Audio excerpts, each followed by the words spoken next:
Welcome back to the Casa Cares interview series. I'm your host, Haley Brown, the project director for the Casa Building a Healthy Wolcott Coalition. The topic for our second interview today will be healing after trauma, and our lovely guest with us is Kelly Lynch, a licensed clinical social worker, personal trainer, and nutrition coach. She has been an EMT since 2003 and worked in commercial EMS as an EMT and FTO for 10 years prior to becoming a therapist. Kelly has been a therapist for almost 13 years and specializes in acute stress and post-traumatic stress injuries in EMS professionals. She opened up Turning Point Wellness in 2014 with the goal of normalizing mental wellness and public safety to change the stigma of asking for help and increase access and availability of appropriate support services to all professional and volunteer first responders. Based on your experience and perspective, you are exactly the right person to speak to today about our topic. And I just want to apologize. I'm in the school system, so if you hear any bells, that's where that's coming from. But yes, we have Kelly remote with us, and it is great to have her here. And just to give a little background on the topic today, I'm sure this doesn't come as a surprise to anyone, but recent studies show that symptoms of post-traumatic stress disorder, also known as PTSD, were very common among people exposed to the trauma resulting from the COVID-19 pandemic. Many people also deal with their own variations of trauma on a daily basis, so we thought it was an important time to talk about trauma and Kelly, to get your perspective and advice on how to heal after trauma. And trauma can mean, and I know you'll go into this, but so many different things for different people.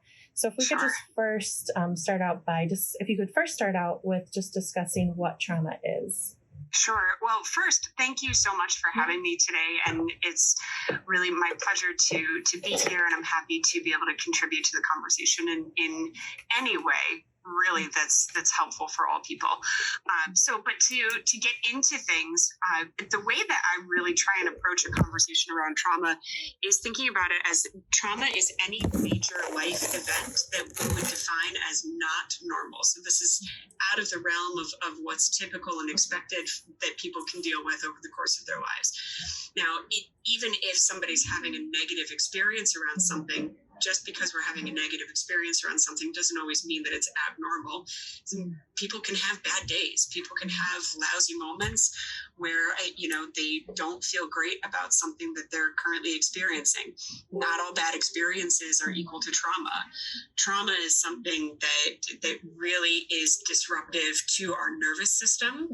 It's disruptive to our lifestyle. It's disruptive to the way that we think and feel and perceive the world. COVID is a great example of that it has totally thrown us off track for what we've become accustomed to.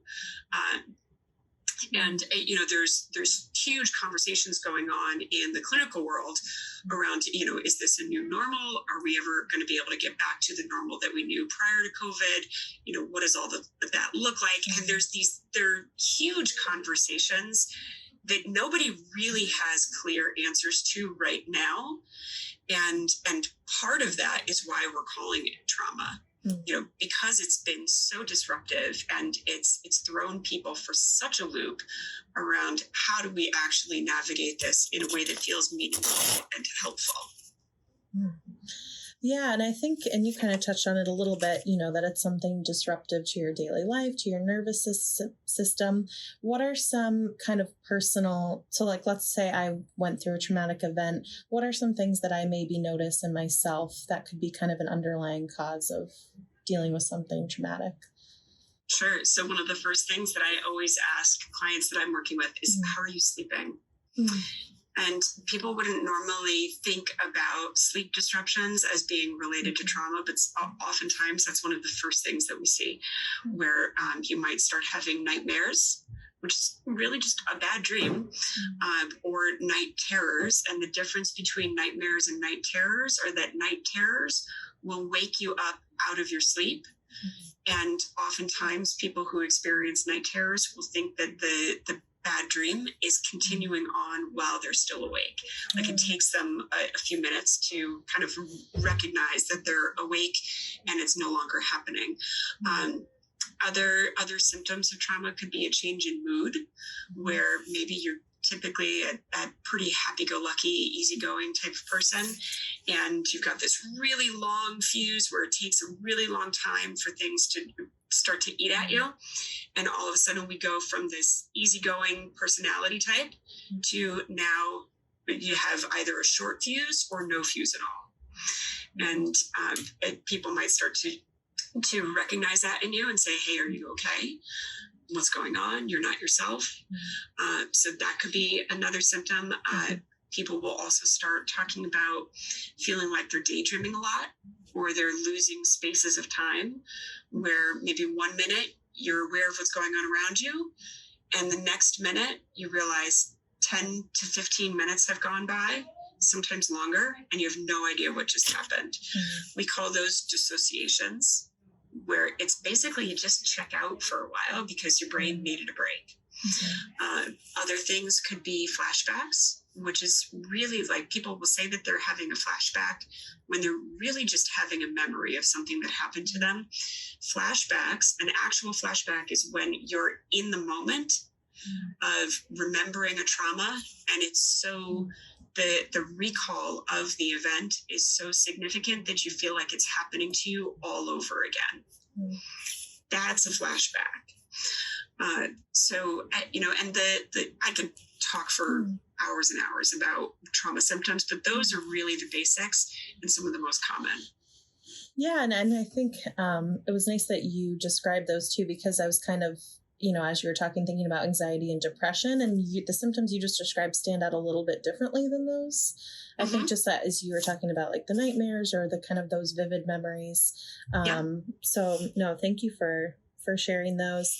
I was just kind of thinking about COVID too, and in terms of us watching the news, and maybe we weren't impacted directly from, either losing a loved one or being sick or in the hospital or being a first responder or all the degrees that, COVID has kind of caused. But is there any trauma you can get just from like watching the news or kind of watching this all happen? Is it like a secondary Absolutely. trauma? We actually have a name for that. Yeah. It's called vicarious trauma. And a lot of people will say, oh, well, that can't happen to me. But let me tell you, it absolutely can. Vicarious trauma is when we experience trauma as a result of watching it happen to somebody else. That's why we call it vicarious. It's through somebody else's experience.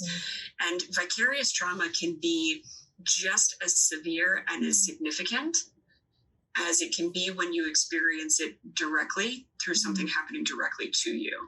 Not all trauma is created equal in that it's going to come at us from different directions. But regardless of the direction that trauma is coming at you from, all trauma can be very severe and very significant. It's just a matter of how we perceive what the experience is. Yeah, and I think that's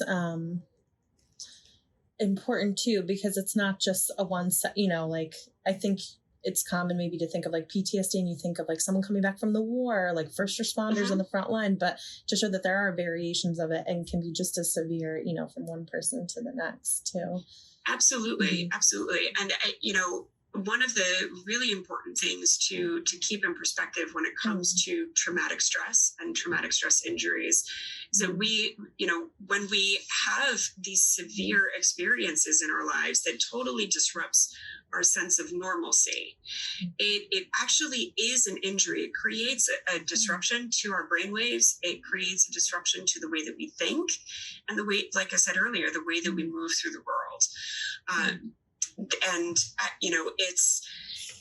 It's not just something that happens to first responders or veterans. Obviously, those are the populations that we associate traumatic stress injuries the most with. But there's domestic violence survivors. There's people who have gone through severe bouts of COVID now, who have lost family members as a result of this serious disease. There's so many different ways and reasons that we can experience trauma that can result in this kind of injury. And I know you had talked about too some of the symptoms as a result of this injury. And it sounds like those would be some symptoms to then kind of realize, okay, maybe I need some outside support or some outside help, that. Yep. So what are some kind of ways to heal from trauma? I know, which sounds like a loaded question, but yeah, no, that's okay. So one of the things that I like to emphasize to people is that healing and recovering, that's in the eyes of the beholder, number one. And everybody's going to define that in different ways. And I really, in 13 years of doing this now, I really don't think that there's a wrong way to define what recovery looks like. But the biggest thing is simple is better when it comes to what you're doing to take good care of yourself. I like to emphasize self-care with all of the people that I talk with, because self-care is a foundational skill set that we all can benefit from. So when I talk about self-care, one of the things that is important for all of us to really differentiate on is the difference between self-indulgence and actual self-care. Self-indulgence, I don't think that there's anything wrong with it. I don't want to sit here and demonize it or anything like that. Self-indulgence is still okay. It's just not the same as self-care. So self-indulgence is the quick hit stuff where we can really look around and go, oh man, that feels good. I want to go do that. It's like the retail therapy. Yeah. Right? I'm happy you said that. Yeah. Yeah. So it's the quick hit that doesn't last very long. Whereas self-care feels good, but it's kind of that slow burn effect where if we think about it almost as like on a bell curve, self-care might not give us the immediate effect that we're looking for because it stacks and builds on itself over time. And we have to be consistent with it. Right? This is not a set it and forget it type of deal. So when I talk about self-care with people, that's really the first place to begin, of just understanding the difference between self-care and self-indulgence. But then in terms of self-care, it's like the actualities of self-care. I like to break it down into what I call the 5 Bs. So when we think about self-care, there's 5 categories of things to really pay attention to. And it doesn't mean that we have to do every single thing every single day. It's just, are you picking from 1 or 2 categories a day and saying, let's pay attention to this part. So the 5 Bs of self-care are your brain, your body, your bonds, your beliefs, and your behaviors. Not every single category has to be hit on every single day, right? Or just the thing to focus on is, are we doing more things than not as often as possible? So when we talk about your brain, this is, are you journaling? Are you reading a good book? Are you doing things that provoke thought and inspiring thought at that? When we talk about your body, this is the basics that everybody, like, we get rattled at all the time about your body, right? Are you eating well? Are you hydrating? And are you moving your body on a regular basis or a fairly regular basis and getting appropriate amounts of sleep? The average adult requires 7 to 9 hours of sleep a night. For the people who say, oh, I'm good with 4. There's an actual, so here's a fun fact. My brain is full of useless knowledge about this kind of stuff. There's a very small population in the world called the sleepless elite. It's only about 4 to 5% of the entire world's population who genetically are actually able to function really well on 5 hours or less of sleep a night. I'm not one of those. Me either. I'm a solid 8 to 9 every single night.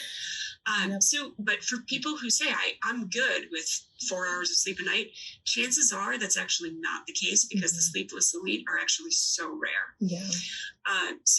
But again, your body is, are you resting? Are you hydrating? Are you eating mostly healthy, mostly whole foods most of the time?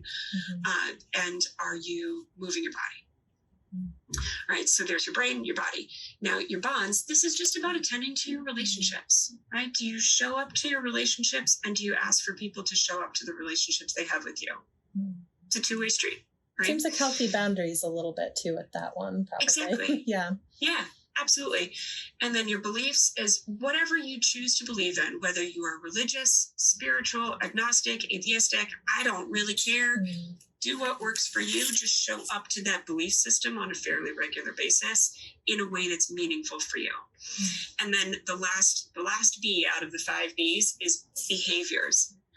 And within behaviors, I like to think of it as a tabletop. So the first 4 are the legs. Behaviors is the tabletop that joins the legs together. You know, if we think about behaviors, if part of my belief system is making sure that I honor my body, well, I'm going to honor my body through moving my body, right? So that hits on my beliefs and my body at the same time. So behaviors tie the legs together. So if we're practicing the 5 Bs as often as possible, depending on what our lifestyles look like, you know, this is one of the foundation pieces to recovering from trauma. No, that is great. I like that, the 5 Bs. It's kind of easy to remember too. I've never heard it quite in that way. So that's nice. And I like that you really touched upon just kind of the self-care versus self-indulgence, because we talked about that a little bit in the first episode too, of just like the self-care in a world where things are instant. And like you said, kind of this marketing around these quick fixes. Like, I think just being reminded that, okay, if you've been trying these new skills, but it's not better and it's only been a week, like, it's something you have to practice on a daily basis, and just being reminded of that to be consistent with it. Absolutely. Yeah. Self-care is not about instant gratification. No. And I think even with self-care too, and you touched upon it, but like those like doctor visits and regularly checking in with yourself and kind of putting yourself first, like that, it just reminds me of that. Put your oxygen mask on first before you help other people, sort of in that way. So those were kind of the big things, was just kind of defining trauma, looking at some symptoms, going over some recovery, healing. Is there anything else that comes to mind, just kind of with your past experience or clients that you work with, to say about trauma? Yeah. So it's not about being broken. One of the most common things that I hear from clients, whether they're clients that I've worked with in the past or that I'm currently working with, even people that I have conversations about this with kind of just in passing, very often I will hear people say, well, I need to fix this.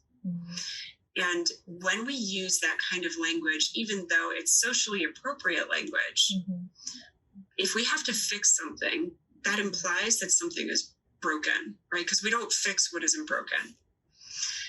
Trauma is something that we can all experience. It doesn't matter what walk of life we come from. It doesn't matter, how resourced we are. It doesn't matter, how much we have available to us versus not. That's irrelevant to me. When anytime we use that kind of language, I have to fix this, it implies that something is broken. And I can tell you, in 13 years of being a therapist, I've never met a broken person. Ever. I've met people who have some very serious experiences that they've been deeply impacted by, but I've never actually met a broken human. And we have to be really careful when we use that kind of language so that we understand the message that we're sending to ourselves. Yeah, and I think the positive flip to that is resiliency, really. It's like, look at what you've been through. Like, and that, Right. There's, even though it's kind of a corny saying, but there's some real truth to it. If you're still standing, it means that you've survived 100% of your bad days. Yeah. Right. And when we think about trauma, it's so easy to get tunnel vision on, there's this awful thing that happened to me, or awful things keep happening to me. Well, okay, but you're also still here. Yeah. So that means that you are really, really capable of overcoming a ton of stuff. And you are capable of handling a ton of stuff because you're still here. Which is empowering, like, to show how much strength we all really have, Absolutely. Yeah. Absolutely. Oh, that was great. And then just kind of, before I ask you kind of our fun conversation question at the end, any resources that you'd like to let people know about? Sure. So you're welcome to visit my website. So my website is www.turningpointwellnessllc.com. And you can find me on Facebook and Instagram under the handle at I am Kelly Lynch. It's the only one I can think of. No, that's to the point. And we'll definitely make these resources available through our website. We'll link them under the new episode when it comes out on YouTube. And we'll make sure that those resources are accessible, along with, I know you had mentioned before too, the suicide hotline number and a couple other crisis text line numbers that I know we frequently advertise. And one of the things for folks to understand about the National Suicide Hotline, if you go Google it, you don't have to be suicidal to call this number. Sometimes you just need somebody to talk to. And the folks on the other end of this line are trained crisis workers. They're trained support staff, and sometimes just having somebody to talk to who gives you know what about you is really, really helpful. Yeah, and not to say, and sometimes I know we go to friends or family and maybe they're giving advice and we just want someone to listen. So I think to that too, you can still have a good support network, but want some like kind of an unbiased person to just talk to about a bad day. Exactly. Perfect. Well, thank you so much. I know before we go into our last question, that was a wealth of knowledge and information, and I'm happy that you were able to come on and even debunk some stuff maybe people either did or did not know about trauma, and I hope that this was helpful. I know it was helpful for me. I feel like I'm just selfishly doing this podcast series because these are all things I want to know about, but no, I'm sure it will definitely hit home with many. So our last fun question for you is, what motivates you to try new things? So, what motivates me to try new things? I want to slide into my grave sideways, saying I did it all. That's really it. You know, I'm a single mom, and I have this powerhouse of an 8.5-year-old girl looking up at me, following in my footsteps, and I want to not only set an example for her of what it is to be resilient and brave and curious and hopeful and all of these really cool things, but I don't want to leave any stone unturned. And I want to have this really cool life full of tons of different kinds of experiences. So that means also being willing to take risks and being able to tolerate that we're going to fall down sometimes. I recently went to a business event in Tennessee and got asked a similar question. And I said to the person who asked me, you know, I want to try enough new things, but with that, I have to be willing to fail fast and recover faster. Being willing to try new things, I think, really means that we have to embrace the idea that we're going to screw it up sometimes, and we're going to have some experiences that we're going to say, I don't ever want to do that again. But that's okay. That's just part of the process of learning and discovering what's right for us and what isn't. Yeah, and it's kind of diving into that unknown, but like you said, you either could love it or you could not like it, but in that you're learning more about yourself too. Right. Yeah. Exactly. And it sounds corny, but you know, to what you were saying, to trying everything, like our life relatively is so short here. It's like, why not, you know, go after everything you want or learn or, you know, discover new things. So yeah. That's it. I know that was a positive place to leave on, I think.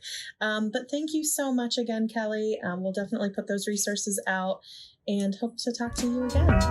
Sounds great.